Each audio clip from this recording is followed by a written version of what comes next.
katakan kurang ajar Anda dosen, ini tuh melanggar. Bisa kepada ketua prodi dan bisa kepada saya atau pembantu ketua tiga. Sama dengan dari seksionasi tadi, dosen mengancam mahasiswa. Ada dosen yang mengancam mahasiswa, tapi ingat, dosen mengancam mahasiswa biasanya itu karena sumbernya dari mahasiswa. Diam dulu di depan kata dosennya lagi, ya mengejek. Oh, dipanggil oleh dosennya. Kamu hati-hati kamu. Dan lulus kamu nanti saya buat dalam ujian. Bisa jadi kamu nanti saya juga pembimbing skripsi. Dan tamat-tamat saya buat kamu sampai 14 semester. Itu akan kita telusuri. Dosen mengancam mahasiswa, lalu mahasiswa keberatan, lalu melapor ke prodi, melapor kepada saya, lalu kita panggil dosennya. Oh, nabi ada tuh kepamin yang ancam mahasiswa. Untung pada dipanggil halak bapak yaung ya. Ada orang mahasiswa tesi margahasi buat. Nah jungalan, may dokon na tola maratingat, halak laling maratingat ya. Nah tola halak laling marbodak-bodak, marbodak-bodak ya. Nah, tola martato ni ba, leng martato ya. Nah, tola tarlambat, ni balik tarlambat ya. Kalau menaudok ko ni, lulus ko ujian. Kalau menaudok ko ni, oh, begitu masalahnya. Iya Pak, kita panggil mahasiswanya. Memang to marbodak-bodak ya. Alak yang marbodak-bodak. Marating-ating. Berarti siapakah di situ yang melanggar peraturan atau kode etik? Si mahasiswa. Itu akan kita telusuri. Kalau dosen yang melanggar aturan, kita tidak mau menjatuhkan hukuman kepada yang tidak pas tempatnya. Tapi nanti ketika Anda melanggar aturan, kita panggil, nanti akan kita berikan pemahaman itu. Kamu tahu kamu salahmu, iya Pak. Jangan diulangi lagi ya, iya Pak. Itu teguran apa? Pengurus NPM di kampus kita adalah orang-orang yang hebat dalam organisasi, hebat juga di kampus kita. Ini Marasudan Siregar ini, kampus ini sebagai debat bahasa Inggris di Kopernis Wilayah 1 Sumatera Utara. Hebat itu kan? Terus Mas Bulu ini hebat ini. Si Bandar ini, si Yan ini hebat ini. Saya selalu mengatakan,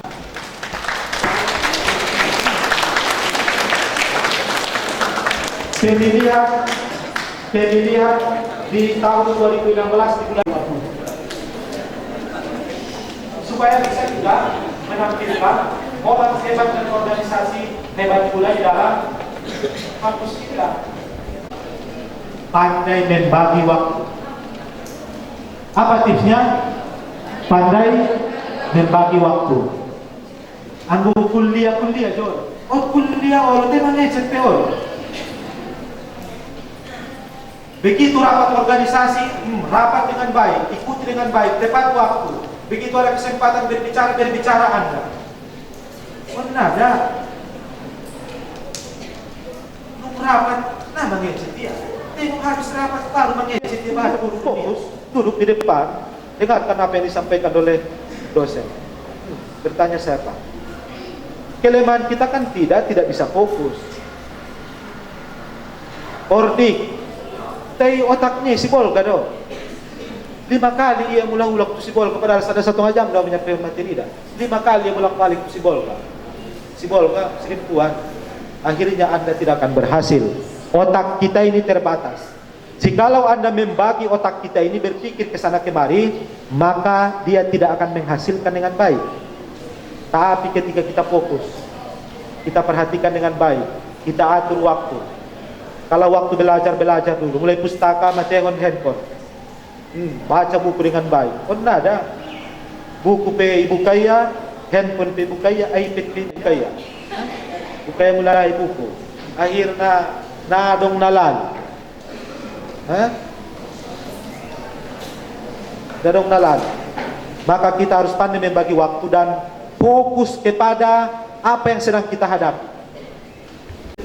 Nanti dipikirkan itu setelah selesai ya.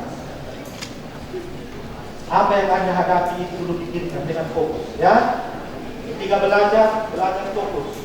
Ketika Anda, kunci dalam hidup ini adalah semakin banyak orang yang kita kenal, maka semakin besar peluang hidup kita.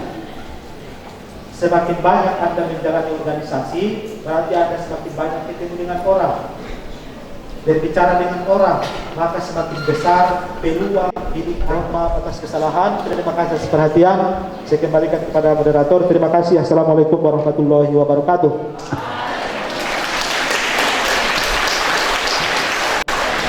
Ketua 3 telah menyampaikan kepada kita semua materi dan juga jawaban yang dipertanyakan oleh adik-adik kita, adik-adik semuanya. Jadi tentu apa-apa yang ilmu yang disampaikan oleh Bapak Wakil Ketua 3, semoga harapan kita ke depan, ilmu yang diberikan oleh Bapak dapat kita amalkan dan sebagai bekal untuk masa kehidupan kita. Bapak Wakil Ketua 3, pada kesempatan ini kami mengakhiri. Sekian saja. Apabila ada kata-kata yang salah dan yang kurang berkenan di hati adik-adik sekalian, kami mohon maaf. Kami ucapkan terima kasih. Selamat siang dan salam sejahtera untuk kita semua.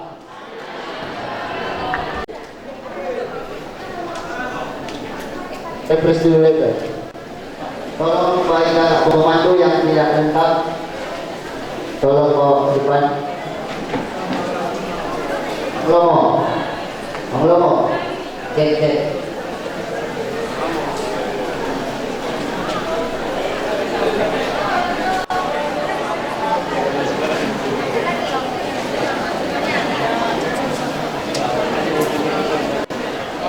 Mana para komando?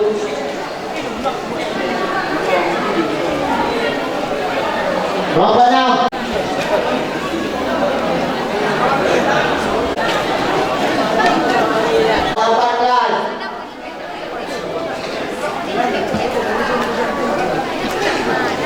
Tolong dibilang siap. 10.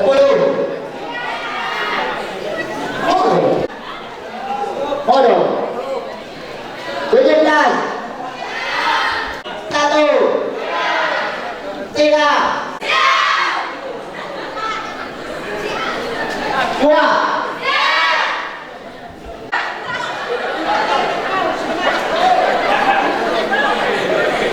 Bagaimana kalau kamu maju?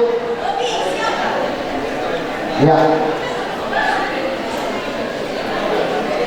Kita akan ke materi selanjutnya yang dibawakan oleh Bapak kita, Bapak Dr. Andus dari Batubara.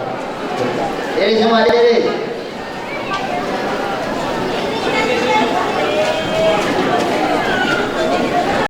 Ya. Hidup mahasiswa.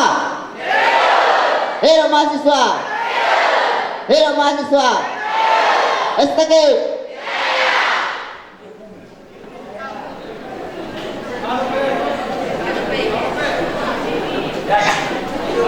Jom maju, jom.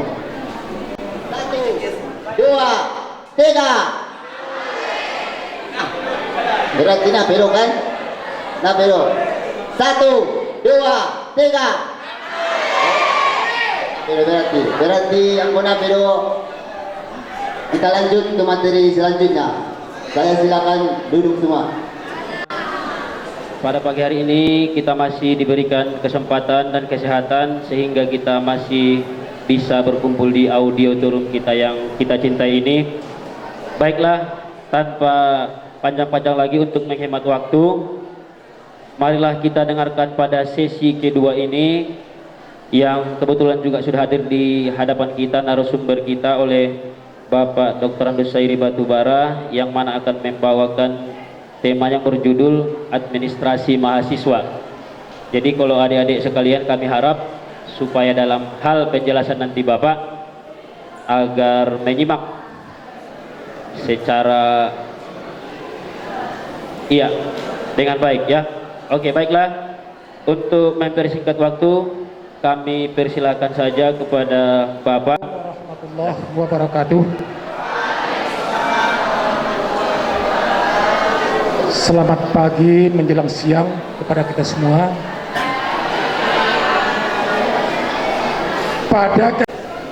Yang materi yang mau kita sajikan adalah berkaitan dengan administrasi akademik. Nah, sebelumnya karena ini adalah tak kenal maka sayang, tak sayang maka tak cinta. Maka sekarang kita mau memadu cinta dulu. Maka terlebih tentu harus tahu dulu. Nama barangkali di dalam jadwal sudah ada, Saidi Batubara. Berdasarkan marganya itu maka saya dari Sumatera Barat lahirnya. Bukan di Tapan Selatan, tapi di Sumatera Barat. Tahun 59. Dan telah menyelesaikan pendidikan sarjana pada tahun 84. Anda belum lahir. Terus tahun 85 jadi guru SMA di Pasaman Barat. Tahun 86 berhenti. Tahun 87 kembali testing di Kopertis wilayah 1 Medan. Diangkatlah pegawai negeri pada tahun 88 di Universitas Muhammadiyah Tapan Selatan yang sebelahnya. Membina karir mulai dari ketua program studi bimbingan dan kanseling, terus kepala perpustakaan, terus jadi kepala biro keuangan, menjadi dekan FKIP, dan yang terakhir tahun 98 terjadi demonstrasi di Indonesia. Waktu itu saya pembantu rektor 3 karena ada waktu itu permasalahan. Selama 3 bulan saya lari dari Padang Sidempuan karena dikejar-kejar polisi. Itu tahun 2000 terpaksa mutasilah ke STKIP Tapan Selatan Padang Sidempuan sebagai dosen Kopertis wilayah 1. Jadi di STKIP ini Anda tidak perlu ragu, pemerintah betul-betul telah memberikan satu legalitas yang cukup bagus. Di STKIP sekarang ada 6 orang dan akan menyusul satu lagi, itu dosen Kopertis wilayah 1 yang dipekerjakan di STKIP. Nah, salah satu antaranya adalah nanti semua mahasiswa pasti berurusan dengan saya. Terus kalau status nggak usah diragukan, sudah punya anak 5. Yang paling kecil masih SD kelas 6. Yang nomor pertama sudah bekerja. Nomor 2 terjun ke Marjagal. Yang nomor 3 itu masih S2 di ITB di kanan. Insyaallah ya, mungkin dalam 6 bulan ini sudah selesai. Yang nomor 4-nya masih SMK kelas 3 lagi praktek. Kalau umur tadi sudah saya katakan itu umur kalender akademik apa kalender. Umur itu ada 2. Umur kalender berarti sudah memasuki 56 tahun lebih 3 bulan. Tapi kalau umur mental masih Senin yang akan datang baru 18. Gitu. Jadi yang penting adalah mental. Mentalnya masih kuat, masih punya cita-cita yang panjang. Mudah-mudahan nanti ya Anda pun seperti itu, karena Anda sekarang tengah memasuki jenjang yang baru, yang selama ini di SMA, yang masih dipanggil anak-anak sekalian seperti itu. Kalau sekarang tidak lagi ya, sudah panggil saudara, panggil saudara atau panggil adik-adik, bukan lagi anak. Registrasi mahasiswa baru, registrasi nomor pokok mahasiswa, insyaallah besok sudah bisa dibuka. Jadi ada registrasi. Registrasi itu dilaksanakan setiap semester. Coba perhatikan nanti ini, registrasi dilaksanakan setiap semester karena kita menganut sistem kredit semester. maka satuan waktu terkecil adalah 1 semester. Maka setiap semester akan ada registrasi pendaftaran ulang. Kapan itu registrasi ulang? Sebelum memasuki masa perkuliahan. Jadi kalau adik-adik itu besok sudah bisa lihat roster, tanggal 7 September perkuliahan perdana sudah dimulai.